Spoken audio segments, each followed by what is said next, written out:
नमो नारायण। जय गौ माता, वंदे मातरम, भारती को प्रणाम और हृदय से ओम शम शनिश्चराय नमः। मित्रों, साथियों, कभी अपने सपनों को हकीकत की दुनिया दिखाओ और खुद को इस दुनिया में आजमाओ और दुनिया में सबसे अलग अपनी पहचान बनाओ। फिर देखो दुनिया कैसे आपको फॉलो करती है। लेकिन इसका यह कतई मतलब नहीं है कि आप लोगों के जीवन के साथ खिलवाड़ करो। अपने सपनों के लिए दूसरों की दुनिया भी नहीं उजाड़ना चाहिए, इस बात का भी ध्यान। सपने आपके हैं, इन सपनों को पूरा करने के लिए परिश्रम जरूर करो, लेकिन दुनिया के लोग जो बाकी लोग हैं उनकी जिंदगी के साथ कभी खिलवाड़ नहीं होना चाहिए, इस बात का भी ध्यान रखना चाहिए। नमो नारायण। प्रिय दर्शकों, मित्रों, साथियों, हाजिर हूं आपके सामने 13 जनवरी 2022 का राशिफल और पंचांग लेकर। राशिफल पर आऊं उससे पहले आज का पंचांग। पौष मास शुक्ल पक्ष की एकादशी, विक्रम संवत 2078, पौष मास की 30 परविष्टि, सख 1943, पौष 23, तदनुसार गुरुवार 13 जनवरी सन 2022। सूर्यकालीन तिथि एकादशी, तिथि का समाप्ति काल सुबह 7:32, अगली तिथि द्वादशी। सूर्यकालीन योग शुभ योग, योग का समाप्ति काल दोपहर 12:35, अगला योग शुक्ल।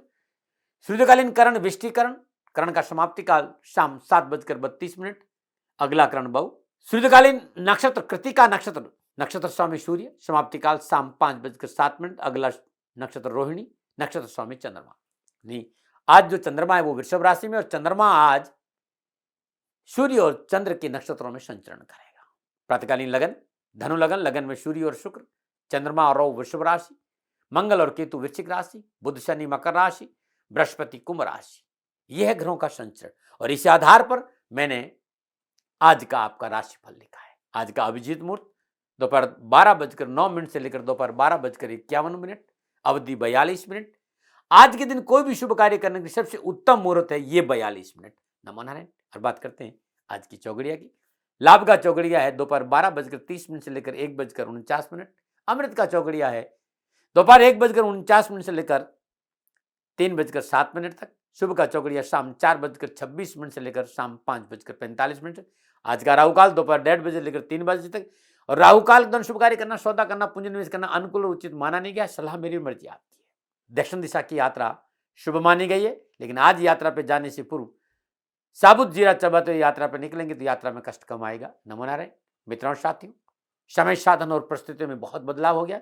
आप किसी भी दिशा में यात्रा करें, लेकिन जब घर से बाहर निकले तो 7 कदम दक्षिण दिशा की ओर चले। कुल देवता, इष्ट देवता और पितृ देवता का ध्यान करते मंगल में यात्रा की कामना के साथ राइट टर्न लीजिए और यात्रा पे जाइएगा, कष्ट कम आएगा, सफलता मिलेगी। नमो नारायण। 13 जनवरी आपका जन्मदिन या फिर शादी की सालगिरह, तो दाती महाराज की ओर से आपको हार्दिक शुभकामनाएं। 13 जनवरी आपका जन्मदिन है तो 1 और 3 को जोड़ेंगे तो 4 आएगा। तो जिनका जन्म 13 जनवरी को है उनका मूलांक 4 होगा, और 13 जनवरी को जिनका जन्म हुआ उनके जीवन में 4 के अंक का कहीं ना कहीं महत्व जरूर होगा। मूलांक 4 के स्वामी ग्रह राहु है, और राहु के प्रभाव से मूलांक 4 वाले लोग एक जिम्मेदार, व्यवहारिक और अनुशासन प्रिय व्यक्तित्व होता है। आपकी हर बात में तर्क होता है और तर्क के आधार पर कोई बात आप रखते हैं। आप अपने काम के प्रति समर्पित और भरोसेमंद व्यक्ति है। जीवन में आगे बढ़ने के लिए सतत प्रयास करते हैं आप। हाँ, जो कुछ भी बोलते हैं मुंह पे बोलते हैं, और मुंह पे बोलने के कारण अनेकों लोग आपको अपना दुश्मन भी मान लेते हैं। आपका स्वास्थ्य अच्छा रहता है, किंतु आपके मन की स्थिति आपके स्वास्थ्य पर हावी रहती है। आपके लिए 4 और 8 मूलांक के व्यक्ति जीवन में बड़े महत्वपूर्ण होते हैं। यह है कुछ बातें जिनका जन्म आज हुआ है। आपका जन्मदिन और आपकी शादी की सालगिरह का उपाय, यदि साल भर ये उपाय आप करते हैं तो जीवन के सारे कष्ट मिटेंगे। तो 2022 में क्या उपाय करें, वो आप गुरुमंत्र में दाती महाराज जाएंगे और आज का उपाय वीडियो देख लेंगे तो वहां सब कुछ मिल जाएगा। नमन। अब बात करते हैं ज्योतिषीय सूत्रों में हमेशा जो मेरा अनुभव है और ऋषियों का प्रसाद है, विद्वानों का मत है, वो मैं आपके सामने रखता हूं। 7 ग्रह हैं वैदिक, 2 छाया ग्रह हैं, राहु और केतु। वास्तव में अन्य ग्रहों की तरह केतु को इन आंखों से देखा नहीं जाता है, इसलिए मैं केतु के बारे में कुछ बताऊं उससे पहले खगोल की थोड़ी सी जानकारी आपको हो जाए तो आपके लिए बड़ा अच्छा रहेगा। वैज्ञानिक दृष्टि से केतु क्या है? पौराणिक ग्रंथों में केतु की चर्चा क्या है, ब्रह्मांड जो खगोलीय है, जो जानकारी हमारे पास है कि पृथ्वी सूर्य के चक्कर लगाती है और पृथ्वी जिस परिपथ पर सूर्य का चक्कर लगा रही होती है उसे खगोलीय भाषा में पृथ्वी का परिक्रमण पथ कहते हैं। भाचक्र विज्ञान में खगोल से जो बातें सामने आई वो है कि चंद्रमा हमारी पृथ्वी का चक्कर लगा रहा है, पृथ्वी सूर्य के चक्कर लगा रही है, चंद्रमा पृथ्वी के चक्कर लगा रहा है और चंद्रमा का जो परिक्रमण है, जो चक्कर लगा रहा है पृथ्वी के, इसे चंद्रमा का परिक्रमण पथ कहा जाता है। तो एक हो गया पृथ्वी चक्कर लगा रही है सूर्य के और पृथ्वी के चंद्रमा चक्कर लगा रहे हैं। इन दोनों परिक्रमण पथों का एक दूसरे में कटाव होता है। ये दोनों कटाव बिंदु एक उत्तरी कटान है और दक्षिणी कटान है। भारतीय ज्योतिष शास्त्र उत्तरी कटान को छाया ग्रह राहु और दक्षिणी कटान को छाया ग्रह केतु के नाम से पुकारते हैं। इन ग्रहों का कोई भौतिक स्थूल मौजूदगी नहीं है, ये छाया ग्रह है। समुद्र मंथन हुआ, भगवान श्री हरि विष्णु ने मौनी रूप धरकर अमृत देवताओं को पिलाया। उस अवधि में स्वरभानु नाम का राक्षस देवताओं का रूप धारण करके देवताओं की पंगत में बैठ गया और अमृत पान के लिए अमृत को हाथ में लिया।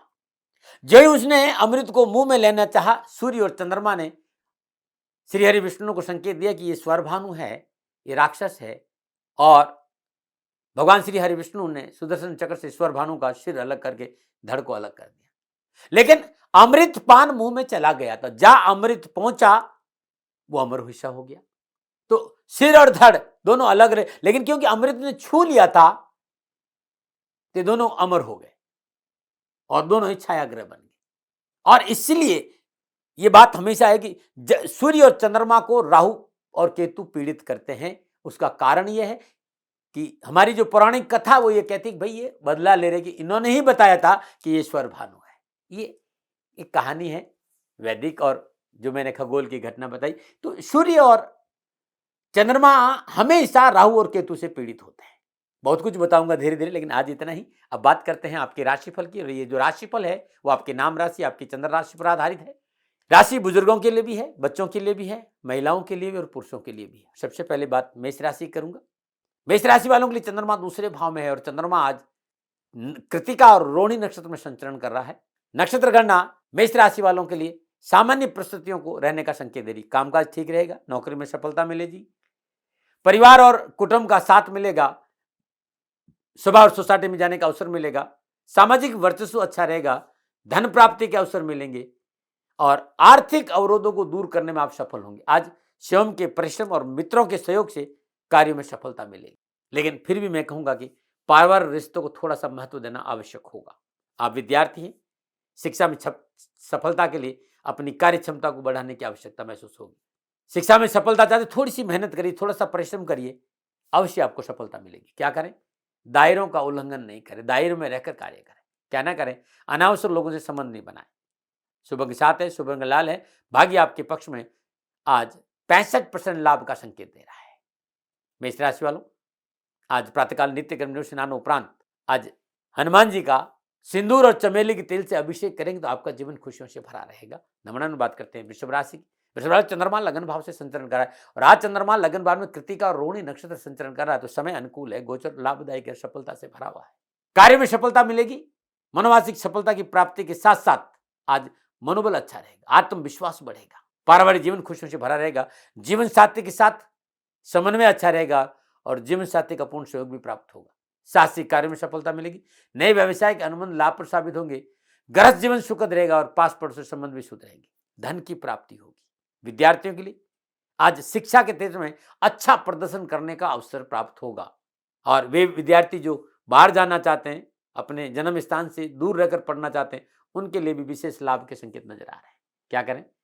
समय और परिस्थितियां अनुकूल है, लेकिन ये अनुकूल बनी रहे, नीति नियम सिद्धांतों का पालन करिएगा। क्या ना करें? किसी का नाजायज फायदा उठाने का प्रयास न करें।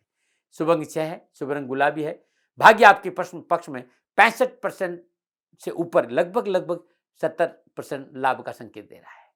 वृषभ राशि वालों, प्रातःकाल नित्य कर्म स्नान उपरांत भगवान शिव का श्रद्धापूर्वक पंचोपचार पूजन करिए, धूप दीप नैवेद्य पुष्प और अक्षत अर्पित करिए और कच्चा दूध, खाली कच्चा दूध भगवान शिव के शिवलिंग पर अर्पित करना बड़ा शुभ रहेगा आपके लिए। नमन। और बात करते हैं मिथुन राशि की। मिथुन राशि वालों, 12वें भाव में चंद्रमा है और 12वें भाव में चंद्रमा कृतिका और रोहिणी नक्षत्र में संचरण कर रहा है।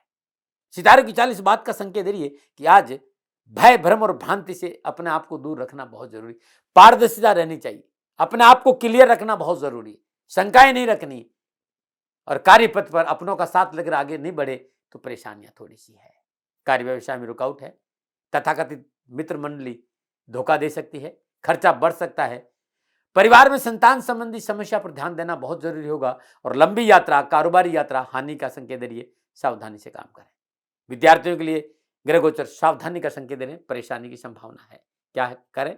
तो जिस तरह के ग्रह योगायोग है, आज मान और सम्मान का ध्यान रखना बहुत जरूरी है। क्या ना करें? कटु वचन न बोले। शुभ अंग 5, शुभ रंग हरा, भाग्य आपके पक्ष में, मात्र 40% लाभ का संकेत दे रहा है। समय प्रतिकूल है, सावधानी अपेक्षित है। और आज मिथुन राशि वालों प्रातःकाल नित्य कर्म स्नान उपरांत गणपति जी का पंचोपचार पूजन करिएगा, धूप दीप नैवेद्य पुष्प और अक्षत अर्पित करिए। और आज गणपति जी को सिंदूर से, शुद्ध देसी घी में सिंदूर घोलकर सिंदूर से अभिषेक करना आपके लिए बड़ा शुभ रहेगा। नमूने में बात करते हैं कर्क राशि। कर्क राशि वालों, चंद्रमा 11वें भाव में, और 11वें भाव में चंद्रमा कृतिका और नक्षत्र में और रोहिणी नक्षत्र में संचरण कर रहा है। ग्रह गोचर अति उत्तम है। जिस तरह के ग्रह योगायोग है, महत्वपूर्ण कार्यों को अंजाम देने में अनुकूल समय है, इसका लाभ उठाना चाहिए। भाई बंधुओं के साथ जमीन जायदाद संबंधी लाभ होगा। व्यावसायिक समझौते और वार्तालाप आपके हित में होगी और प्रचुर मात्रा में परिश्रम और मेहनत का पूर्ण फल और धन की प्राप्ति भी होगी और मान सम्मान भी बढ़ेगा। विद्यार्थियों के लिए नक्षत्र गणना इस बात का संकेत है कि आज अभिभावकों और शिक्षकों का पूर्ण सहयोग प्राप्त होगा। आपके लिए आज का पूरा दिन बड़ा महत्वपूर्ण है। आपकी मेहनत रंग लाएगी और शिक्षा और कैरियर के क्षेत्र में सफलता मिलेगी। क्या करें? समय और धन का सदुपयोग करें। क्या ना करें? अपनों की इच्छाओं का अनादर ना करें। शुभ अंक 9 है, शुभ रंग सफेद है, भाग्य आपके पक्ष में, 75% लाभ का संकेत दे रहे। आज कर्क राशि वालों प्रातःकाल नित्य कर्म निर्दोष स्नान उपरांत भगवान शिव का श्रद्धापूर्वक पूजन करिएगा। और आज भगवान शिव के शिवलिंग पर मीठा दूध, गंगा जल और थोड़ा उसमें मिश्री डाल दीजिए, मीठा दूध अर्पित करना बड़ा कल्याणकारी और बड़ा ही लाभदायक रहेगा। नमन। और बात करते हैं सिंह राशि। 10वें भाव में चंद्रमा है और 10वें भाव में चंद्रमा कृतिका और रोहिणी नक्षत्र में संचरण कर रहा है। सिंह राशि वालों, जिस तरह के ग्रह योगायोग है, कार्य क्षमता में वृद्धि होगी। कार्य कुशलता और सकारात्मक सोच के कारण कामकाज, नौकरी और जॉब में पूर्ण सफलता का योग है। आपकी जो कार्यशैली, आपका विवेक है, उसके कारण सोचे हुए कार्य आपके पूरे होंगे। कार्य व्यवसाय से अनुकूल परिवर्तन से प्रगति की मार्ग प्रशस्त होंगे। परिवार में खुशी और शुभ समाचारों की प्राप्ति होगी और यात्रा बड़ी सुखद रहेगी। विद्यार्थियों के लिए विशेष रूप से सफलता मिलेगी आज, क्योंकि मैनेजमेंट के क्षेत्र में जो अध्ययनरत हैं, लॉ में है, मेडिकल में है, इन विद्यार्थियों को उस शिक्षा के क्षेत्र में नक्षत्र गणना लाभ का संकेत दे रही। विद्यार्थियों और युवाओं को शिक्षा और कैरियर के क्षेत्र में अच्छे अवसर प्राप्त होंगे। क्या करें? कभी कभी अपने जो आपके अपने हैं उनकी इच्छाओं पर ध्यान देना बहुत जरूरी है। अपनों की इच्छाओं पर ध्यान देंगे तो और अच्छा रहेगा। क्या ना करें? अपनों की उपेक्षा ना करें। शुभ अंक 1 है, शुभ रंग गोल्डन है, भाग्य आपके पक्ष में, 75% लाभ का संकेत दे रहा है। और आज सिंह राशि वालों प्रातःकाल नित्य कर्म स्नान उपरांत भगवान श्री हरि विष्णु का श्रद्धापूर्वक पूजन करिए और भगवान श्री हरि विष्णु के सामने चंदन की धूप जलाइए और वहीं बैठकर प्रभु का ध्यान करेगा, सारे कष्ट मिटेंगे। नमनानुवाद करते हैं कन्या राशि की। 9वें भाव में चंद्रमा है और 9वें भाव में चंद्रमा सूर्य और चंद्रमा के नक्षत्र में संचरण कर रहा है। तो गोचर इस बात का संकेत रहा है कि मनोबल मजबूत, मन संतुलित, मनो आवश्यकताओं की पूर्ति, राजनीतिक प्रशासनिक वर्चस्व के साथ साथ धन की प्राप्ति के योग भी है। लेकिन मेहनत और प्रयास तो करना ही पड़ेगा। आज पारिवारिक संबंधों में मधुरता बनाए रखना आपका पहला काम होगा। खानपान पर सचेत रहे, अनर्गल खानपान नहीं रखें। अध्ययनरत छात्रों के जीवन में आज जो नक्षत्र गणनाओं की स्थिति है वो सकारात्मक परिवर्तन का संकेत दे रही है। चाहे वो खेल का मैदान हो, एंटरटेनमेंट का मैदान हो, शिक्षा का मैदान हो, यदि आप मीडिया में हैं, आप फिल्म इंडस्ट्री में काम कर रहे हैं या फिर आप कोई खिलाड़ी हैं, अच्छा लाभ का संकेत नजर आ रहा है। क्या करें मित्र? जिस तरह की ग्रह संरचना आज नजर आ रही है, वाहन प्रयोग में थोड़ी सी सावधानी अपेक्षित है। क्या ना करें? बिना सोचे समझे मानसिक तनाव को अपने ऊपर हावी नहीं होने दें। नमन। शुभ अंक 5 है, शुभ रंग क्रीम है, भाग्य आपके पक्ष में, 70% लाभ का संकेत दे रहे हैं। और आज कन्या राशि वालों प्रातःकाल नित्य कर्म स्नान उपरांत माँ भगवती का श्रद्धापूर्वक पूजन करिएगा। धूप दीप नैवेद्य पुष्प और अक्षत अर्पित करिए। माँ का पूजन बड़ा लाभकारी रहेगा। और आज माँ के चरणों में हरी चूड़ियां भेंट करना आपके लिए बड़ा शुभ रहेगा। नमन। बात करते हैं तुला राशि की। 8वें भाव में चंद्रमा है और 8वें भाव में चंद्रमा सूर्य और चंद्रमा के नक्षत्र में संचरण, यानी कृतिका और रोहिणी नक्षत्र में चंद्रमा का संचरण है। समय प्रतिकूल है। आज अपने व्यवहार में संतुलन बनाकर रखना बहुत जरूरी, अपने व्यवहार में नरमी बनाकर रखना बहुत जरूरी, क्योंकि आपकी कार्यशैली की वजह से मित्रों और अपनों का सहयोग नहीं मिल पाएगा और मित्रों और अपनों का सहयोग नहीं मिलने से कैरियर, कारोबार, नौकरी में अनावश्यक उठापटक और परेशानी का संकेत नजर आ रहा है। आज विशेष कार्य और वार्ता को टालना बहुत जरूरी है। यात्रा में हानि है, शारीरिक कष्ट और भागदौड़ भी है और समय थोड़ा सा प्रतिकूल भी है। विद्यार्थियों के लिए आज सावधानी बहुत जरूरी है। यदि वाहन चला रहे हो तो चोट की संभावना है, लापरवाही नहीं करें और आज स्थान परिवर्तन नहीं करें। विद्यार्थी इस बात का विशेष वाहन के प्रति सावधान और स्थान परिवर्तन नहीं करें। क्या करें? पारिवारिक संतुलन बनाकर रखें। क्या ना करें? अपनों से बड़ों को नाराज नहीं करें। शुभ अंक 3 है, शुभ रंग गुलाबी है, भाग्य आपके पक्ष में। 40% लाभ का संकेत दे रहे हैं तुला राशि वालों। प्रातःकाल नित्य कर्म स्नान उपरांत कच्चे दूध में केसर मिलाकर भगवान शिव का अभिषेक करिएगा, कष्ट मिट जाएगा। नमन बात करते हैं वृश्चिक राशि, सप्तम भाव में चंद्रमा और चंद्रमा कृतिका और रोहिणी नक्षत्र में संचरण कर। आज नक्षत्र गणना वृश्चिक राशि वालों के लिए लाभ और सफलता का संकेत देगी। आर्थिक समस्या और परेशानी से राहत मिलेगी, आत्मबल बढ़ेगा, परिवार का सुख और सहयोग मिलेगा, स्वास्थ्य उत्तम रहेगा, उच्च अधिकारियों का सहयोग और मान सम्मान में बढ़ोतरी होगी। विद्यार्थियों को आज दृढ़ इच्छा शक्ति सफलता में सहायक होगी। एजुकेशन के क्षेत्र में जिस तरह की आज आपकी दृढ़ इच्छा शक्ति, उससे आपको सफलता मिलेगी। क्या करें? आज कार्य संपन्न करने के लिए थोड़ा सा नीतिगत नियमों का पालन करिएगा। ऐसा कोई कार्य नहीं करें जो नियमों का उल्लंघन हो, इस बात का ध्यान रखें। क्या ना करें? शेयर और सट्टा में धन ना लगाएं। शुभ अंक 2 है, शुभ रंग मैरून है, भाग्य आपके पक्ष में। 65% लाभ का संकेत दे रहा है। और वृश्चिक राशि वालों प्रातःकाल नित्य कर्म स्नान उपरांत आज हनुमान जी का पंचोपचार पूजन करिएगा। धूप दीप नैवेद्य पुष्प अक्षत अर्पित करिए और हनुमान जी को चोला चढ़ाइए, सारे कष्ट मिट जाएंगे। नमन बात करते हैं धनुराशि की। धनराशि वालों चंद्रमा छठे भाव में और छठे भाव में चंद्रमा सूर्य और चंद्रमा के नक्षत्र में संचरण कर रहे हैं। जिस तरह के घर योगायोग है, ग्रह गोचर की अनुकूल दशा से शुभ फलों की प्राप्ति होगी। पारिवारिक जिम्मेदारियों को पूरा करने में सफल होंगे। कारोबार में उन्नति के अवसर मिलेंगे, नौकरी में सफलता मिलेगी। बीमारी संबंधी जो समस्या उसमें कमी आएगी, राहत मिलेगी। कोर्ट कचहरी के मसले ठीक रहेंगे और विरोधी परास्त होंगे। आज कुटुंब और परिवार का सहयोग भी अच्छा मिलेगा। विद्यार्थियों के लिए नक्षत्र गणना भाग्य को आपके पक्ष में लाभ का संकेत दे रही है। भाग्य आपके पक्ष में कर दे रहा है। हर क्षेत्र में सफलता हासिल करेगी। साहस और पराक्रम से शिक्षा के क्षेत्र में सफलता के साथ साथ परिवार में प्रसन्नता का वातावरण भी रहेगा। क्या करें? फिर भी कार्य क्षेत्र पर पूर्ण नजर रखें। क्या ना करें? आत्मविश्वास को कमी न होने दें। शुभ अंक 8 है, शुभ रंग पीला है, भाग्य आपके पक्ष में। 75% लाभ का संकेत दे रहा है। धनुराशि वालों प्रातःकाल नित्य कर्म स्नान उपरांत श्रद्धापूर्वक पंचोपचार पूजन करें भगवान श्री हरि विष्णु का। और आज पीले चंदन का पूजन के बाद पीले चंदन का तिलक श्री चरणों में करें और अपने भाल पे भी करें, बड़ा शुभ रहेगा। नमन बात करते हैं मकर राशि की। पंचम भाव में चंद्रमा है और पंचम भाव में चंद्रमा कृतिका और रोहिणी नक्षत्र में संचरण कर रहा है। जिस तरह के घर योगायोग है, नक्षत्र गणना ये करें कार्य बनेंगे, कार्य में आ रही रुकावटें दूर होगी, लेन देन के मसले ठीक रहेंगे। और जिस तरह की ग्रह योगायोग है, जरूरत पड़ेगी उतनी आय की प्राप्ति आज आपको होती रहेगी। मतलब आपकी संपूर्ण आवश्यकताओं की पूर्ति होगी, लेकिन सेहत के प्रति सचेत रहना आवश्यक होगा। धन मिलेगा, नौकरी में ठीक है, कारोबार में भी अच्छा है, लेकिन सेहत को लेकर सावधानी अपेक्षित है। विद्यार्थी आप हैं, शिक्षा के क्षेत्र में आगे बढ़ने का पूरा अवसर मिलेगा। स्वजनों के सहयोग से संतान संबंधी कोई परेशानी है, उससे आपको छुटकारा मिलेगा। क्या करें?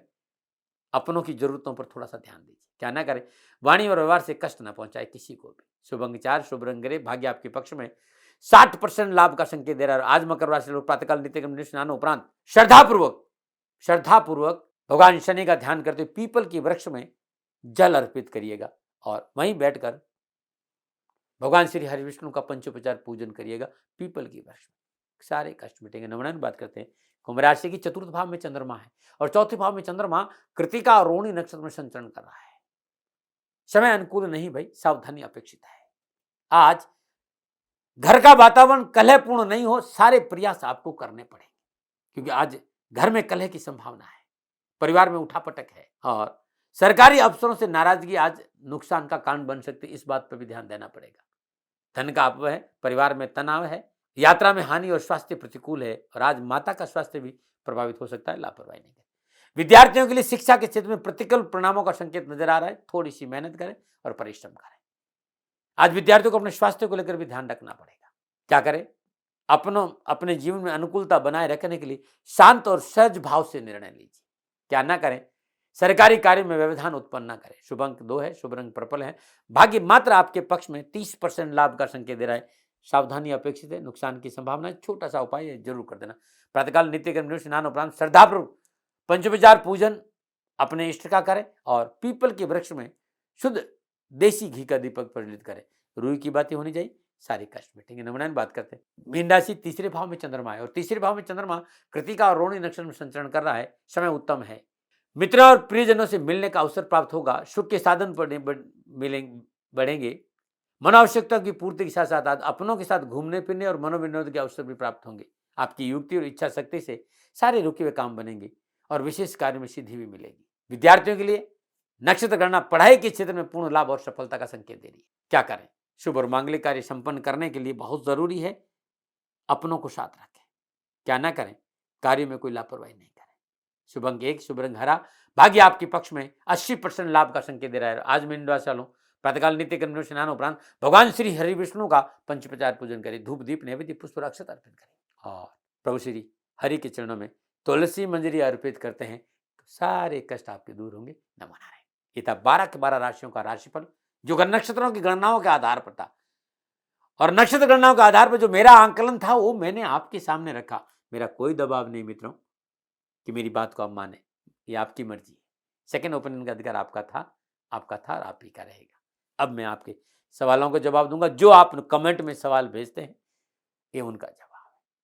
बहुत से मित्रों ने कहा साहब हम बहुत परिश्रम करते हैं, मेहनत बहुत करते हैं, लगन से काम करते, लेकिन हमारा मनोबल बहुत कमजोर होता है। मित्रों छोटा सा उपाय बता रहा हूं और ये अद्भुत उपाय है। किसी भी गुरुवार के दिन चांदी की डिब्बी में पवित्र सरोवर या पवित्र नदी का जल लाकर अपने घर में रख दीजिए। हर तीसरे सोमवार पहला जल पीपल के वृक्ष में अर्पित कर दे और नया जल रख दीजिए। कुछ दिन करके देखिएगा, इसमें राहत मिल जाएगी। नमूना में बात करते हैं नुस्खों की। कुछ लोगों ने कहा कि दाती महाराज हमारे चेहरे पर मुहासे बहुत हो रहे, क्या करें? बराबर मात्रा में बेसन और हल्दी ले लीजिए, गाजर और टमाटर का रस मिला दीजिए और एक पेस्ट तैयार कर लीजिए बहुत अच्छा सा, और इस पेस्ट को मुंह पे लगाइए। घंटे 1.5 घंटे इसको आराम से लगे रहने दीजिए और फिर ठंडे पानी से चेहरे को धो। कुछ दिन करके देखिएगा बड़ा अच्छा लाभ मिलेगा। नींबू के पेड़ की छाल के गुद्दे को चंदन की तरह घिस दीजिए और मुहासों पर लगा दीजिए। मुहासे ठीक हो जाएंगे और दाग धब्बे भी मिट जाएंगे। बहुत अद्भुत उपाय है। न माना रहें। आप सुखी रहें, आप स्वस्थ रहें, समृद्धिशील रहें। शनि भगवान के श्री चरणों में मेरी प्रार्थना। मैंने अपना प्रयास किया है। सेकंड ओपिनियन का अधिकार आपका ही। हाँ कोई मेरे से भूल हो गई हो तो दोनों हाथ जोड़कर क्षमा प्रार्थी हूँ। न माना रहें। राजस्थान का हर व्यक्ति जानता है कि दाती महाराज गायों से बहुत प्यार करते हैं, बेटियों से बहुत प्यार करते हैं। हजारों सैकड़ों बेटियों के लिए, जीवन के लिए मैंने अपना संपूर्ण जीवन दिया है और ये मेरा शौक था, मेरी राष्ट्र की धरोहर थी और ये करना मेरा कर्तव्य और कर्म था। मैं आपको किसी वजह से नहीं सुना रहा हूं, बस खाली बता रहा हूं कि ये मेरा जीवन का लक्ष्य रहा है। मनुष्य हूं और मानव होने के नाते मेरा कर्तव्य है कि मैं अपनी राष्ट्र की सेवा करूं। मैं इस राष्ट्र का नागरिक हूं। 30 सालों से मैं बेटी बचाओ और गौ सेवा में अपना जीवन इस राष्ट्र के साथ लगाया है। वर्तमान परिस्थितियां आर्थिक दृष्टिकोण से मेरी अनुकूल नहीं है। धन नहीं मांग रहा हूं कि मुझे आप पैसे दीजिए, नहीं, पहले भी कभी नहीं मांगा और अब भी मैं नहीं कह रहा हूं। और ये मेरा अहंकार नहीं है, क्योंकि धन को लेकर मैं राष्ट्र के सामने कभी नहीं आया था। हमेशा मैंने ये कहा कि साहब सेवा करिए आप, मैं भी सेवा करता हूं, आप भी सेवा करिए। धन नहीं चाहिए, लेकिन वर्तमान में जो आर्थिक परिस्थिति हैं वो मेरे को ये कहने के लिए मजबूर कर रही है कि सन्निधान गौशाला की गायें दुखी नहीं रहे, इसके लिए मुझे आपका सहयोग चाहिए। और सहयोग के लिए मैं स्वयं आपके साथ खड़ा हूं, आपकी समस्याओं के समाधान के लिए। भाई आप अपनी जन्म कुंडली का अवलोकन कराना चाहते हैं, आप अपनी जन्म कुंडली बनाना चाहते हैं, आपको बहुत सी चीजों की जानकारी चाहिए, तो मैं आपके साथ खड़ा रहूंगा, पूरे साल खड़ा रहूंगा, जब तक जीऊंगा तब तक खड़ा रहूंगा। नंबर आ रहा है, इन नंबरों पर संपर्क करिए, आप मेरे से बात करिए, लेकिन इसकी एवज में गायों के लिए चारे की व्यवस्था कर लीजिए। और इसीलिए मैंने कहा था कि भाई थोड़ा दिन इस समय मैं परेशानी में हूं और मेरी गायें चारों को लेकर थोड़ी सी परेशान हैं। ऐसा हृदय से आया, लोगों ने कहा कि राष्ट्र आपसे प्यार करता है दाती महाराज, एक बार निवेदन करिए। तो मैं दान नहीं मांग रहा हूं, फिर भी मैं अभी भी मेरा ये अहंकार नहीं साथियों, मेरा राष्ट्र सर्वोपरि है। मैं ये नहीं कह रहा हूं, मैं ये कह रहा हूं मैं परिश्रम करूंगा आपके लिए और परिश्रम के एवज में गायों के लिए चारे की व्यवस्था करिए। शनि भगवान आपकी रक्षा करे और आपका जीवन सदा खुशियों से भरा रहेगा, ऐसा मेरा निवेदन। और वे लोग जो सक्षम है, सामर्थ्यवान है और जिन्हें दाती महाराज के ज्योतिषीय समाधान की आवश्यकता नहीं, तो उनको मेरा प्रणाम क्योंकि बहुत से लोगों को मैंने देखा है पिछले 1 महीने में लगभग 20 से 25-50 लोग ऐसे भी हैं जिन्होंने शनिधाम गौशाला में 2100 रुपया चारा कर दिया है। मैं उन सब के प्रति अपना आभार प्रकट करता हूं और ये सहयोग मैं जीवन भर याद रखूंगा। मित्रों, समय ऐसा है कि मेरी परिस्थिति आर्थिक दृष्टिकोण से अनुकूल संकेत नहीं दे रही है, इसलिए मैंने राष्ट्र से कहा कि शनिधाम गौशाला में परेशानी नहीं चाहिए। सरकार सपोर्ट कर रही है, अपनी सीमाओं में रहते हुए जो सरकार करती है, लेकिन उससे पूरा नहीं पड़ता है, ये आप भी जानते हैं। शासन की अपनी एक सीमा है और अपनी मर्यादा है और शासन के पास और बहुत से काम है, लेकिन फिर भी मैं आप सभी का धन्यवाद देते हुए हृदय से पुनः एक बार निवेदन करना चाहता हूं कि आपको लगता है कि दाती महाराज के साथ शनिधाम गौशाला में खड़ा रहना है, तो नंबर है, जरूर सहयोग करें। मेरा कोई दबाव नहीं है, प्रार्थना थी। ओम नमो नारायण। ओम नमो।